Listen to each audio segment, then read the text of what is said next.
लक्ष्य coaching centre को नाम आपका स्वागत है। कल हमने क्या कर लिया था भाई, जो हमने गोरी पढ़ा था, जो मुसलमानों का हमारे भारत भर में तीसरा अटैक माना जाता है, या ऐसा कहा जाता है कि तुर्कों का दूसरा आक्रमण किसने कराया था? मोहम्मद गोरी ने। और मोहम्मद गोरी के बारे में कंप्लीटली पढ़ा था। मोहम्मद गोरी के बारे में जो लड़ाई हुई थी उनके बारे में पढ़ा था। तराइन का पहला युद्ध होया, तराइन का दूसरा युद्ध होया, चंदावर का युद्ध होया, और कौन सा युद्ध होया था भाई?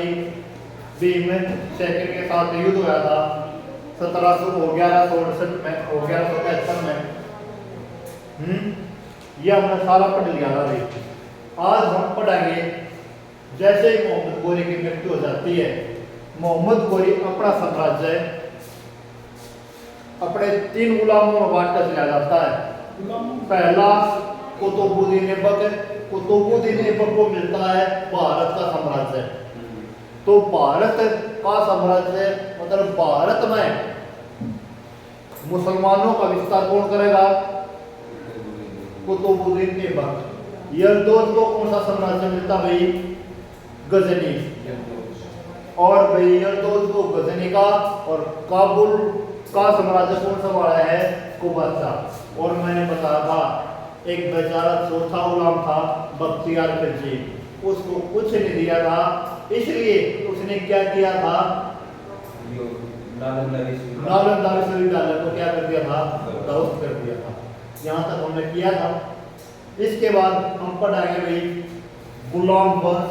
और गुलाम वंश पहला वंश आवा भाई, जो दिल्ली सल्तनत में हम जो पहला वंश पढ़ाएंगे वो पढ़ाएंगे हम गुलाम वंश। और गुलाम वंश में ही हम मामलुक वंश भी कहा जाए। मामलुक वंश या गुलाम वंश, ठीक है, गुलाम वंश या मामलुक वंश। जो ये दिल्ली सल्तनत है ना, मेनली इसकी शुरुआत जब गुलाम वंश की शुरुआत हुई थी तो माना जाता भाई दिल्ली सल्तनत की शुरुआत हुई थी। और दिल्ली सल्तनत 1206 से लेकर कब तक चला है? जब तक बाबर का अटैक हो जाता, पानीपत की पहली लड़ाई हो जाती भारत पर, तब तक कौन सा साम्राज्य चल रहा है? दिल्ली सल्तनत। और दिल्ली सल्तनत में पहला वंश कौन सा है?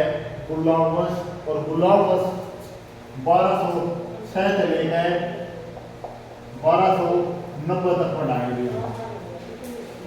1206 से लेकर 1290 तक कौन सा वंश पढ़ाएंगे? गुलाम वंश पढ़ाएंगे। और भाई गुलाम वंश या मामलुक वंश की स्थापना किसने करी थी? कुतुबुद्दीन ऐबक ने।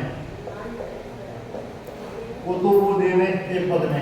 यहाँ पर ऐबक वर्ड है। ऐबक वर्ड का मतलब कई बार एग्जामिनर ने पूछ लिया, तो ऐबक का मतलब क्या होता है? चंद्रमा का देवता।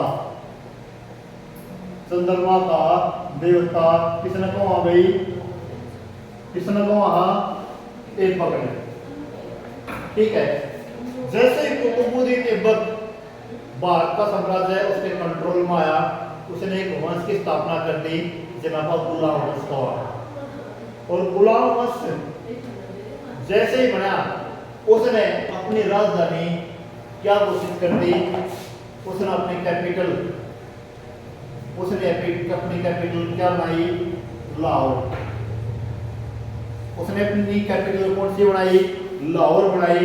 और लाहौर में एक प्रकार से चित्रित अपनी प्रशासनिक जो कार्य पद्धति है वो कहां से स्टार्ट करी? लाहौर से। मतलब जहां पर राजधानी होती है वहीं पर राजा बैठता है, ठीक है। और ऐबक का मतलब क्या है? चंद्रमा का देवता। पहले तो इसने क्या किया भाई? गुलाम वंश की स्थापना करी, लाहौर को अपनी राजधानी बनाया। और जैसे ही दिल्ली सल्तनत की उसने स्थापना करी तो वही खुशी में दिल्ली की जनता को उसने लाखों सिक्के बांट दिए। मतलब शासक बनते ही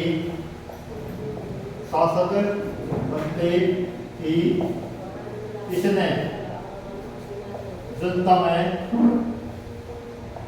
में लाखों सिक्के बांटे। इसलिए दिल्ली की जनता ने इसे, इसलिए दिल्ली की जनता ने इसे एक उपाधि से नवाजा, लाख बख्श। इसलिए इसे एक उपाधि मिली। कौन सी उपाधि मिली भाई? लाख बख्श। लाख बख्श की न तो वहां कुतुबुद्दीन ऐबक ने। यहां तक क्लियर हुआ या नहीं हुआ? लाख बख्श की न तो वहां, या ऐसे लिखो, इसने लाखों सिक्के करी के करे, दान करे। ठीक है, इसलिए इसे एक उपाधि से नवाजा गया, लाख बख्श। एक बात और ध्यान में रखना भाई, दिल्ली सल्तनत में जितने भी शासक हुए हैं सभी सुल्तान की उपाधि धारण कर रहे हैं। एकमात्र ऐसा शासक मैनली जिसने सुल्तान की उपाधि धारण नहीं करी, इसने क्या की उपाधि धारण करी थी? सिपाह सलार। इसने एक उपाधि धारण करी थी, इसने एक उपाधि धारण करी थी। कौन सी उपाधि धारण करी थी? सिपाह सलार। और सिपाह सलार का मतलब होता है सेनापति। सिपाह सलार का मतलब होता है सेनापति। मतलब जो देखो, जो शासक होता है वो मेन गद्दी पर बैठे ना, यो गद्दी पर न बैठ के न, जो सेनापति वाली गद्दी हो ना उस पर बैठा। इसका मानना ये था कि मैं मोहम्मद गोरी का के हूँ गुलाम, और गुलाम कभी शासक नहीं हुआ करते। मैंने दिल्ली साम्राज्य का विस्तार तो किया है, मैंने स्थापना तो करी है, लेकिन मैं शासक जो उपाधि है, जो राजा की उपाधि है, मैं धारण नहीं करता। और मैं कौन सी उपाधि धारण करूंगा? सिपाह सलार, सेनापति की।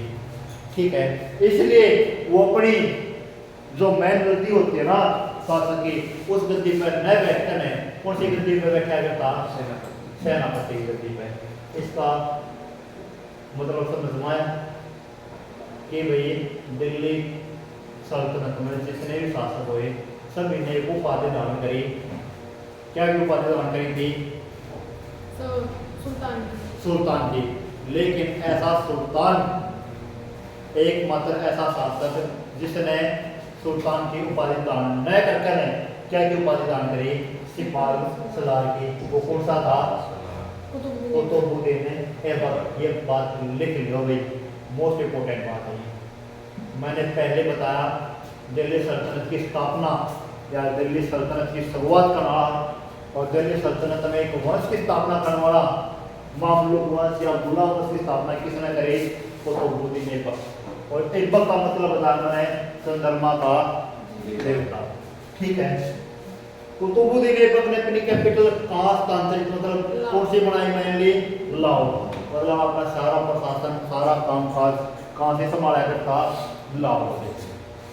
उसने जैसे ही शासक बनया, इसने जनता में लाखों का दान कराया, इसलिए दिल्ली की जनता ने एक उपाधि बनवा, जैसे लाख बख्श। इसने खुद अपनी एक उपाधि ली, सिपाह सलार। ठीक है, इसने कहा कि मैं शासक भले हूँ लेकिन मैं एक गुलाम था और मैं अपनी मर्यादा में रहूंगा, इसलिए मैं अपनी शासक की उपाधि, जो शासक पद्धति है उसको छोड़कर मैं क्या की उपाधि ले भाई? सेनापति। ठीक है, यहाँ तो क्लियर हो गया। एक है कुतुबुद्दीन ऐबक का भी एक गुलाम था।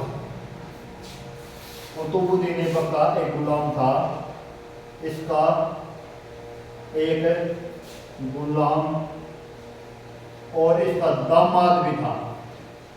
जो इसका गुलाम था वो इसका क्या था? दामाद भी था, जिसका नाम क्या था? इल्तुतमिश। इल्तुतमिश। ठीक है, जो ये इल्तुतमिश है, ये कुतुबुद्दीन ऐबक ने बदायूं की तय यूपी का इख्तियार बना रखा था। ये इल्तुतमिश कहाँ मतलब नियुक्त कर रखा था? कुतुबुद्दीन ऐबक ने बदायूं। इसे बदायूं यूपी का इख्तियार नियुक्त कर रखा था। यहाँ तक क्लियर हो गया। जो कुतुबुद्दीन ऐबक है उसके शासनकाल में इल्तुतमिश कहाँ का इब्तिदार था बताइए। कुतुबुद्दीन ऐबक ओनली 4 साल ही शासन कर पाया। ये 4 साल ही शासन कर पाया और 4 साल के बाद इसकी क्या हो गई, मौत हो गई। किसके कारण? ये चौबान खेलते समय घोड़े से गिरने के कारण, चौबान खेलते समय घोड़े से गिरने के कारण इसकी क्या हो गई, मौत हो गई। कब हुई मौत?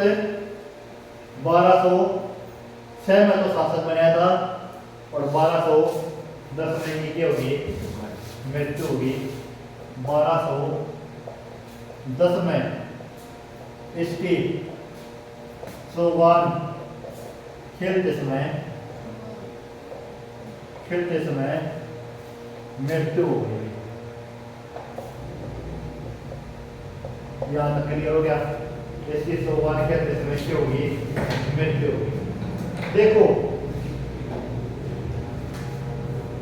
जो कौन सा वर्ष चल रहा था, गुलाम।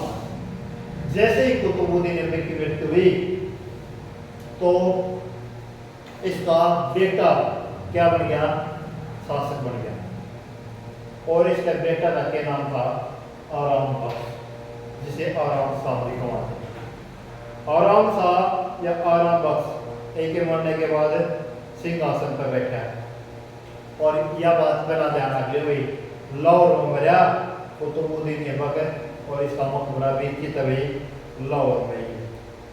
कुतुबुद्दीन ऐबक का मकबरा कहाँ है, लाहौर में। ठीक है, कहाँ मरा था ये, लाहौर में मरा था। और एक का मकबरा भी कहाँ है, लाहौर में। और 1210 में जैसे की मृत्यु हुई, इसके सिंहासन पर कौन विराजमान हुआ, इसका बेटा आराम बख्श। आराम बख्श कब गद्दी पाया, 1210 में।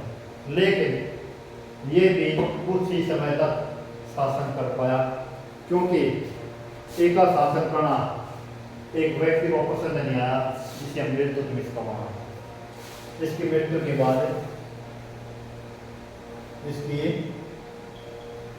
के बाद इसका बेटा गद्दी पर बैठा। ये नाम था उसका आराम बख्श, जिसे हम क्या था वहां आराम शाह भी कहते हैं।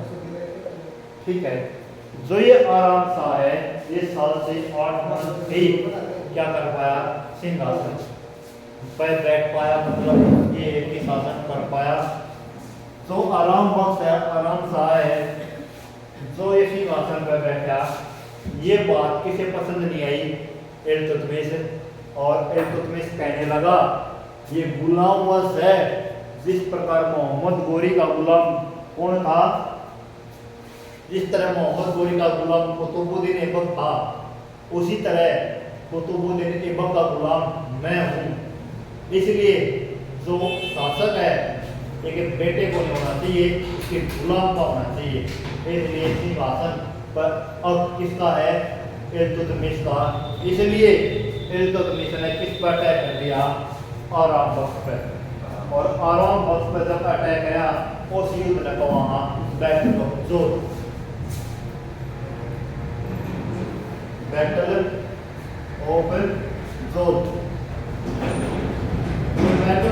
है वो किस किस के बीच में हुई, आराम शाह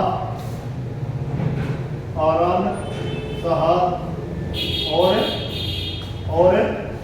इल्तुतमिश। और इस बैटल को, इस लड़ाई को कौन जीता, इल्तुतमिश जीता। और इल्तुतमिश ने इसके रणभूमि में ही क्या कर दी, हत्या कर दी। और अगला सुल्तान कौन बन गया, कैसका पहला सुल्तान भारत का दिल्ली सल्तनत का कौन बनाया? इल्तुतमिश। इसलिए कहा जाता है कि जैसे इल्तुतमिश बना उसने एक उपाधि धारण करी थी सुल्तान की, और वही भारत का पहला सुल्तान किसे माना जाता है? इल्तुतमिश को। और इसी दिल्ली सल्तनत में लास्ट सुल्तान किसे माना जाता है? इब्राहिम लोदी को। याद रखना, दिल्ली सल्तनत का पहला सुल्तान इल्तुतमिश और लास्ट सुल्तान इब्राहिम लोदी। ये वही इब्राहिम लोदी है जो बाबर तो युद्ध करा 1526 में, इब्राहिम लोदी को हरावे है। और भारत में मुगल साम्राज्य की स्थापना कौन करा है? बाबर करा है। ठीक है। और मुगल साम्राज्य की जैसे ही स्थापना हुआ है दिल्ली सल्तनत का वैसे ही एंड हुआ है। ठीक है। अब हम पहले दिल्ली सल्तनत पढ़ेंगे और दिल्ली सल्तनत के बाद क्या पढ़ेंगे? दिल्ली सल्तनत के बाद हम मुगल वंश पढ़ेंगे। और दिल्ली सल्तनत में कौन सा वंश पढ़ा? पहला गुलाम वंश। और गुलाम वंश में पहला पढ़ा हमने कुतुबुद्दीन ऐबक के बारे में, और फिर उसका बेटा सिंहासन पर विराजमान हुआ आराम शाह। ठीक है, या आराम बख्श जिन्हें कहा। और आराम शाह की मृत्यु किसने करी? इल्तुतमिश ने। और इल्तुतमिश एक नेक्स्ट सुल्तान बनाए हैं 1211 में। इल्तुतमिश 1211 तो लिखा है 1237 ईस्वी तक। 1211 तक लिखा है 1237 ईस्वी से कौन रहे भाई? आराम शाह की मृत्यु के बाद इल्तुतमिश। और यही इल्तुतमिश दिल्ली की जो वास्तविक जो स्थिरता बनाने का काम कर रहे हैं और दिल्ली को मजबूती देने का काम कर रहे हैं, वो यही कर रहे हैं। ठीक है। इसी को दिल्ली सल्तनत का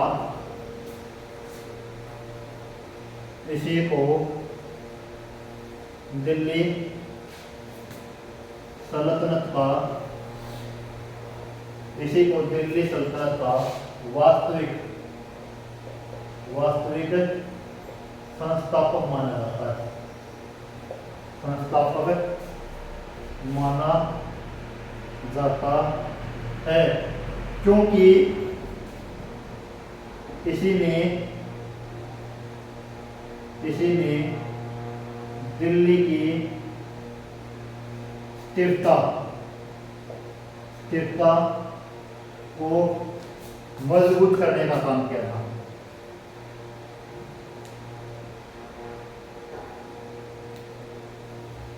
ठीक है, क्लियर हो गया? इसी को दिल्ली सल्तनत का वास्तविक संस्थापक माना जाता है, क्योंकि इसने दिल्ली सल्तनत की स्थिरता को मजबूत करने का काम कराया था। और इसी को पहला सुल्तान कहा जाता है। इसी को दिल्ली सल्तनत का पहला सुल्तान कहा जाता है, क्योंकि इसने एक उपाधि से पुरस्कृत किया गया था, या इसी ने एक उपाधि अपने आप में ली थी। क्या कि भाई सुल्तान इल्तुतमिश को ही, इसी को भारत का प्रथम सुल्तान माना जाता है। इसी को भारत का प्रथम सुल्तान माना जाता है। और ये लिख लो, कहा जाता है, ये अच्छा रहेगा। ठीक है, यहाँ तक क्लियर हुआ या नहीं हुआ? इसके बाद जितने भी शासक आएंगे ना, इसके बाद जितने भी शासक आएंगे ना भाई, इसके बाद जितने भी शासक आते हैं सभी सुल्तान की उपाधि धारण करते हैं।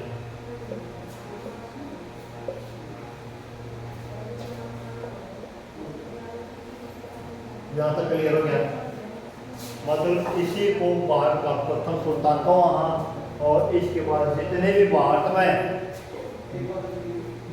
नहीं कह सकते दिल्ली सल्तनत में, इसके बाद जितने भी दिल्ली सल्तनत में शासक आएंगे सभी क्या की उपाधि दान कराए हैं, सुल्तान की उपाधि दान। या तो क्लियर हो गया या नहीं होगा, हो गया क्लियर। कई भारत का या दिल्ली सल्तनत का प्रथम सुल्तान कौन है, इल्तुतमिश। और मैंने अभी बताया था भारत का अंतिम सुल्तान कौन है भाई, इब्राहिम लोधी। ऐसे ही जिस प्रकार इल्तुतमिश भारत में साम्राज्य मतलब भारत का साम्राज्य संभाल रहा था, उसी प्रकार याद करो गोरे का गुलाम था यरदौद का साम्राज्य संभाल रहा था गजनी का। और गजनी में कौन था, मोहम्मद गजनी। क्या करिए, गजनी अफगानिस्तान में कौन था, यरदौद की नजर पड़ी इल्तुतमिश पर, मतलब दिल्ली पे। और यरदौद ने एक अटैक किया तराइन का तीसरा युद्ध। तराइन के दो युद्ध पढ़े हमने, आज पढ़ाएंगे तराइन का तीसरा युद्ध। जो तराइन का तीसरा युद्ध है वो किस किस के बीच में हुआ, यरदौद और इल्तुतमिश। जिस तरह इल्तुतमिश दिल्ली का साम्राज्य संभाल रहा था, उसी प्रकार यरदौद का साम्राज्य संभाल रहा था, मैंने बताई थी गजनी का। और वही 1215 में एक युद्ध हुआ है जिसका नाम केकवा तराइन का तीसरा युद्ध। तराइन का तीसरा युद्ध किस किस के बीच में, इल्तुतमिश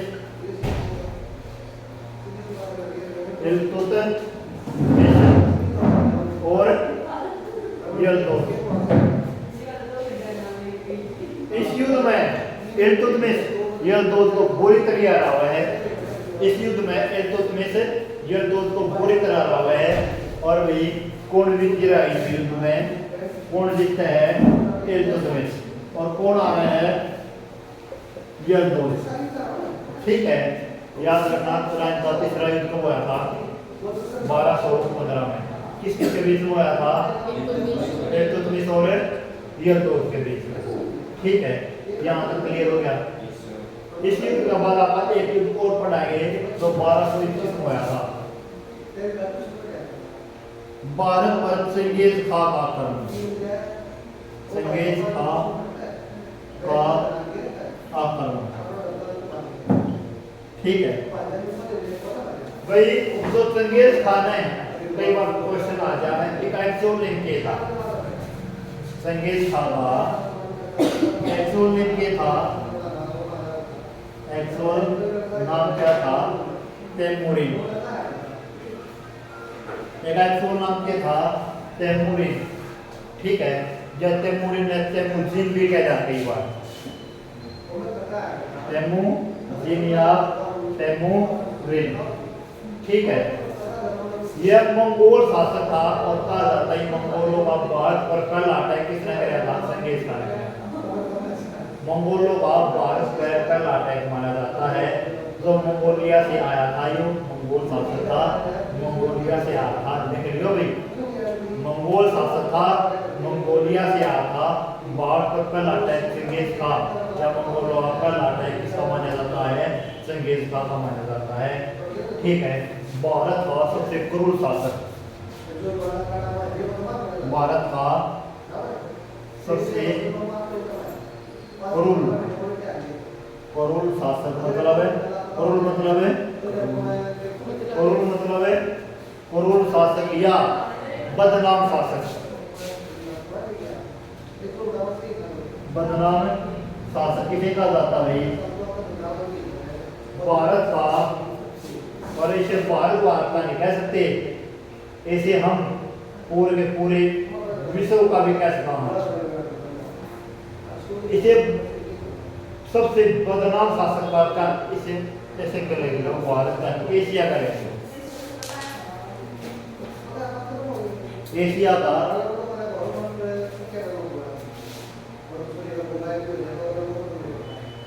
का सबसे क्रूर शासक या बदनाम शासक,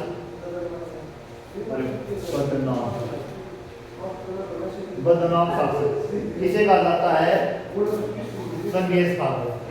क्योंकि क्यों क्या है बदनाम क्रूर, क्योंकि इसने अपने सेनापति को कहा था कि जब मैं मरूं मैं, मेरी कब्र पर जितने भी लोग आए सभी को तो मार दिए, और मार दिए मतलब सभी की गर्दन में उड़ा दिए। संवारना कह दो मतलब जितने भी मेरी कब्र पे, इसने खुद अपने सेनापति को कह रहा था कि जब मैं मरूं और मैंने मेरी कब्र में दफनान जितने भी लोग जाए सभी को मार के वहीं पर दफना दिए, और लास्ट में अपने आप को तो भी अपना गला काट लिए। ठीक है, जिस तरह इसने सेनापति ने कहा था उसी प्रकार के सेनापति ने कहा करया, मतलब सभी को करया उनकी कब्र पर जितने भी लोग आए थे सभी को मार दिया गया था। लास्ट में सेनापति ने खुद अपने आप आत्महत्या कर ली थी। इसलिए कहा जाता है कि चंगेज खान ऐसा शासक है जिसकी कब्र आज तक किसी को नहीं पता, ऐसा शासक है जिसकी कब्र का आज तक पता नहीं चल रहा कहाँ है वो कौन सा चंगेज खान। इतना क्रूर शासक था कि इसने अपनी कब्र पर आए हुए लोग भी नहीं छोड़े थे। भाई क्या सेनापति ने छोटे मतलब हर एक कण का भाई मैं करवा हुए था। जो एक बात बताओ, कोई भी युद्ध लड़ा है, कोई भी युद्ध हुआ है, राजा इतना थोड़ा लड़ा है जितनी उनकी सेना लड़ा है, सेना लड़े हैं, और कौन विजय हो गए? राजा। वह बात करवाने का काम तो इसने किया था ने, बेशक मर लिया लेकिन करवाने का काम तो इसी ने किया था ने। क्लियर होया? इसलिए कहा कि एशिया का सबसे क्रूर शासक बदनाम शासक कौन सा है? Genghis Khan. ठीक है, यहाँ तक समझ आया? ये नहीं आया? देख ली, यहाँ तक तो अपन ने पढ़ लिया। भारत में एक आक्रमण पढ़ाएंगे इसका। एक भाई था, एक भाई जो छोटा भाई था उसकी हत्या करती थी एक जब एक का शासक जलालुद्दीन मुल्क ने इसके भाई की हत्या करती थी एक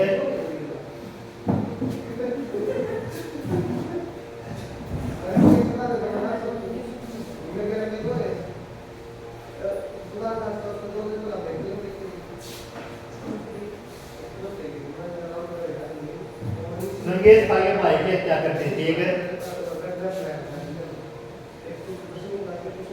चंगेज खान के भाई की हत्या या कैसे लिख लो, चंगेज खान के छोटे भाई की हत्या किसने करी? उज़्बेकस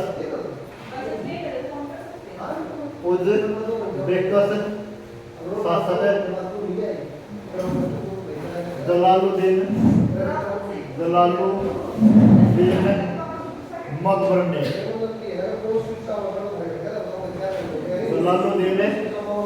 ने और जैसे जलालुद्दीन मकबर ने इसके भाई की हत्या करी, वो वहां से भागकर कहाँ गया? भारत में आ गया। और भारत में किस तरह मतलब मदद मांगी? इल्तुतमिश। ठीक है, जलालुद्दीन मकबर ने है जो वो क्या छोटे भाई की हत्या करकर है ये ताया सिंध में, और सिंध से फिर मतलब इल्तुतमिश के पास आ गया। और इल्तुतमिश के पास आने के बाद उसने इल्तुतमिश को सारी स्टोरी बताई और क्या मांगी भाई? हेल्प मांगी। ठीक है, जैसे चंगेज खान को पता चला कि जो जलालुद्दीन मकबर में है वो किसकी शरण में पहुंच गया? इल्तुतमिश। क्या अपनी सारी स्टोरी अपने हाथ में अपने उसमें लिख लियो भाई। जैसे ही चंगेज खां को क्या पता चला कि जो जलालुद्दीन मकबरनी है मेरे भाई के हत्या करके किस भाज गया, भारत में भाज गया और वहां शरण ली है इल्तुतमिश। तो उसने अपना सेनापति भेजा दूत बनाकर इल्तुतमिश के पास में, कह दो जो मेरे भाई का कातिल है जलालुद्दीन मकबरनी मेरा हवाले कर दे ना भाई, भारत को तो अटैक करूंगा, पूरे भारत को ध्वस्त करके चले आऊंगा।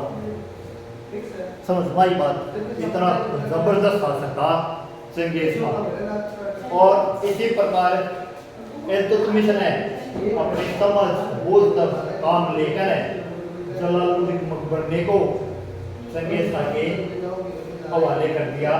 जब क्यों भारत पे खतरों के बाद मंत्रमान लाए है तो चले आ जाए। ठीक है, इस प्रकार इल्तुतमिश ने अपनी समझ बूझ तय काम लेकर जलालुद्दीन मकबरनी को किसके हवाले कर दिया, चंगेज खान के। और चंगेज खान उसको मारकर भारत में एंट्री हुई थी इसकी, भारत में एंट्री हुई थी, लेकिन इसने भारत में ऐसा कुछ नहीं किया था जो फैसला भाई भारत में इसने ये किया। ठीक है, अपने भाई के क्या का बदला लेकर जो वापिस कहाँ चला गया, अपना मंगोलिया चला गया, मंगोल चला गया। इसी को कहते हैं भाई भारत में पहला अटैक मंगोल शासन मतलब आया था। इसी को कहा जा भारत में पहला अटैक मंगोलों का कि न कराया था, चंगेज खान ने कराया था। यहाँ तक क्लियर होया या नहीं होया। और इसलिए कहते हैं कि दिल्ली सल्तनत की जो स्थिरता और मजबूती प्रदान करने का काम किया था ने वो इल्तुतमिश ने कराया था। क्यों कराया था, क्योंकि उसने अपनी समझ बूझ से काम लिया भी। अगर वो अपने आप को अकड़ जाता मेरे संग में तो आ गया मैं उसकी हेल्प करूंगा चाहे कुछ भी हो जाए, तो वही उसका नुकसान को ना था, वो पूरा भारत का नुकसान था। उसे पता था चंगेज का ऐसा शासक है और चंगेज खान से जितना मुमकिन नहीं इम्पॉसिबल है। ठीक है, हाँ, इसलिए इल्तुतमिश ने उस जलालुद्दीन मकबरनी को उसके हवाले कर दिया था। चलो भाई फिर थोड़ा जवान की तरह होता आ जाओ भाई, जो भी देखी जाएगी। और फिर थोड़ा जवान को तो पता था मैं इतना ताकतवर हूँ, मैं जीत जाऊंगा, लेकिन कोई पता था कि चंगेज खान से जीता नहीं जा सकता। इसलिए कहते हैं कि भाई इसने अपनी समझ बूझ है काम लेकर और भाई दिल्ली सल्तनत के करने का काम कराया है, स्थिरता प्रदान करने का और मजबूती प्रदान करने का काम किया। ठीक है, समझ में आई या नहीं आई? आगे भाई यहाँ तक समझ में आया या नहीं आया? इस दफा तो पाने की जरूरत है या नहीं है भाई? अपने आप लिखियो, इस चीज ने दोबारा रिवीजन करवा देता हूँ।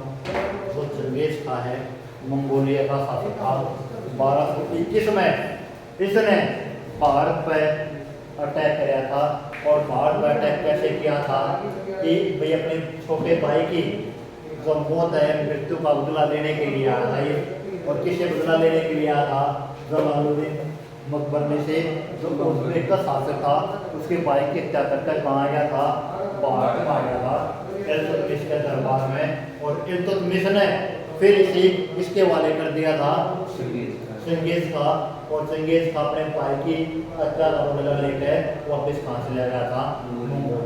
इस तरह कहते हैं कि जिस तरह आगापा अलाउद्दीन खिलजी पढ़ाएंगे, अलाउद्दीन खिलजी ऐसा शासक है जिसके शासन में सबसे ज्यादा मंगोल अटैक हुए हैं।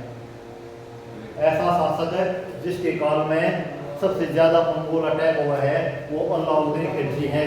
और अलाउद्दीन खिलजी को कहते हैं भी अपनी बहादुरी के दम पे दिल्ली की स्थिरता को प्रदान मतलब दिल्ली की स्थिरता को बनाए रखने का काम किन किया था? अलाउद्दीन खिलजी। किसका बल पे? अपनी बहादुरी का बल पे, क्योंकि सबसे ज्यादा मंगोल अटैक है किसके काल में हुए थे? अलाउद्दीन खिलजी का। और अलाउद्दीन खिलजी ने सारे अटैक को मुंह तोड़ जवाब दिया था और सारे मंगोलों को हराया था। ठीक है, और जैसे अलाउद्दीन खिलजी ने तो अपनी मतलब है किस पे, बल पे, ताकत के जोर पे मतलब मंगोलों पर आया था। और इसने अपनी समझबूत का काम लेकर मकबरने को चंगेज खान के हवाले कर दिया था। कहा जाता है कि इल्तुतमिश ने अपनी समझबूत से जलालुद्दीन मकबरने को चंगेज खान के हवाले करके दिल्ली की स्थिरता को प्रदान करने का काम किया है। ठीक है, यहाँ तक क्लियर हुआ या नहीं हुआ, समझ में आई? भाई इल्तुतमिश ने चांदी के सिक्के चलाए थे, इल्तुतमिश ने चांदी के सिक्के चलवाए थे,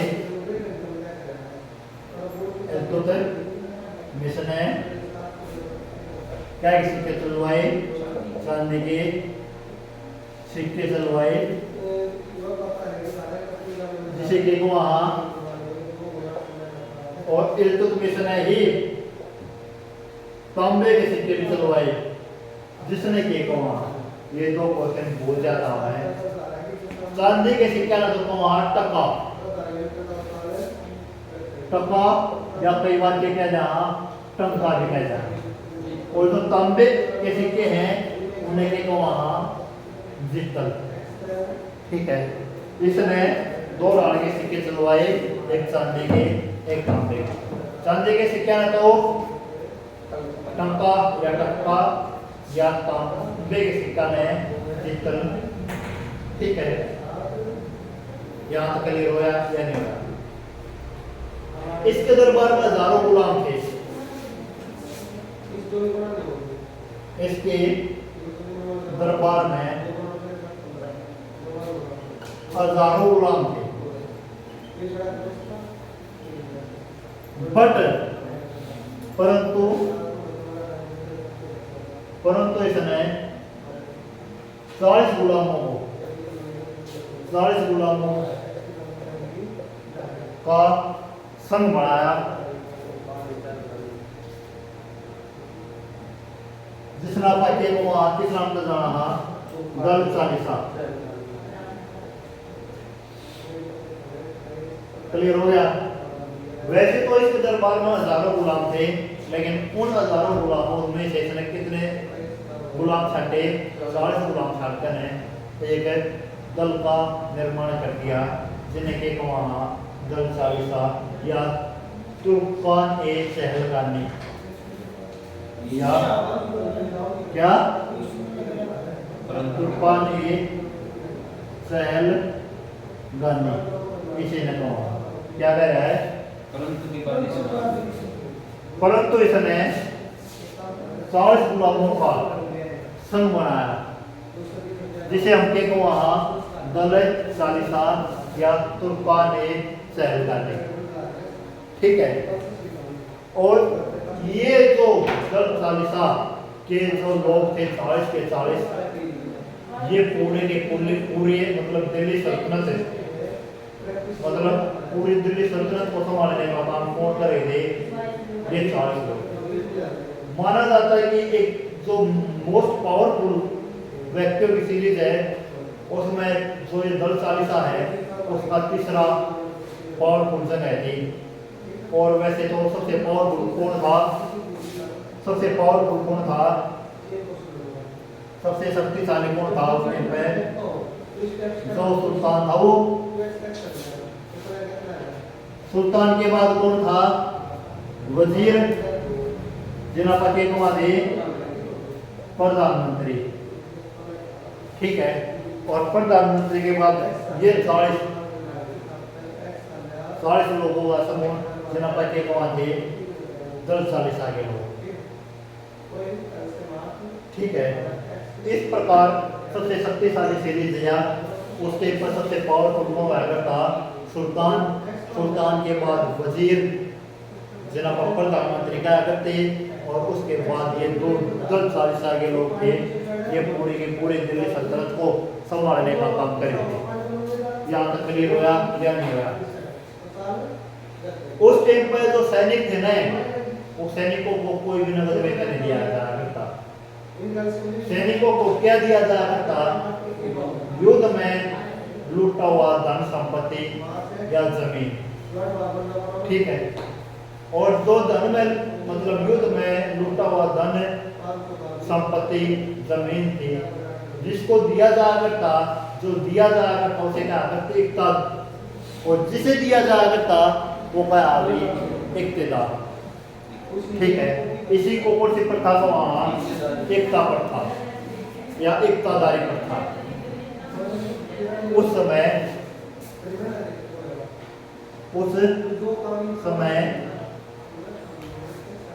सैनिकों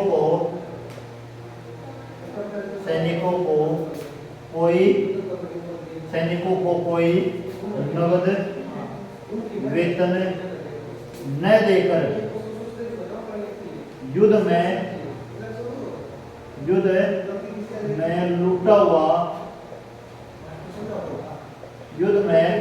लूटा हुआ धन, संपत्ति या जमीन को दिया करते या दिया जाया करता। और इसी प्रथा को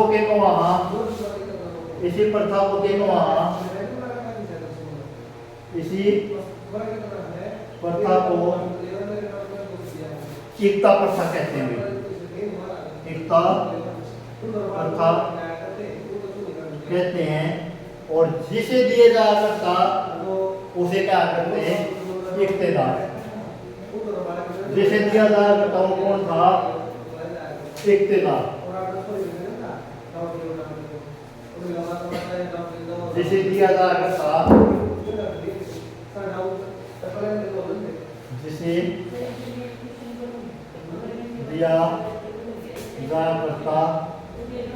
वो कौन था, वो इक्तेदार होता था। ठीक है, और ये इक्तेदार का क्या काम होता था, जो उसे एकता दे दिया, जो उसे जमीन का टुकड़ा दे दिया, वहीं से कर वसूलने का काम भी कौन कराया करता, ये इक्तेदार। इस इक्तेदार का क्या काम होया करता, अपने एकता से कर वसूल करने का काम किसका था, इसी इक्तेदार का था। यहाँ से क्लियर हो गया। इसी इक्तेदार का क्या काम था, अपनी एकता, अपनी जमीन जो उसे दे रहे थे उसे कर वसूलने का काम किसका था, इसी इक्तेदार का था। यहाँ तक क्लियर हो गया या नहीं हो गया। आज आप इतना रखेंगे क्योंकि बहुत हो गया। ठीक है, और कल हम इसको कंप्लीट करते हैं। एक के बाद एक बेटा हुआ है और एक बेटा का नाम रुकनुद्दीन फिरोजा, उसके बाद रजिया हुआ है। ठीक है, रजिया के बाद हमसा हुआ है। और ये सीरीज हम कंप्लीटली गुलाम उसकी पढ़ाएंगे। ठीक है, और हो सकता कल हम गुलाम कंप्लीट करते हैं। ठीक है, समझ पाएंगे भाई। अपना जितना भी सिलेबस हुआ है उसको रिवीजन करो और बढ़िया करिए, उसको याद रखो कि भाई क्या चीज चल रही है, क्या होने वाला है, क्या हुआ है, और भाई अपनी बढ़िया तैयारी करो। ठीक है, आज इतना ही।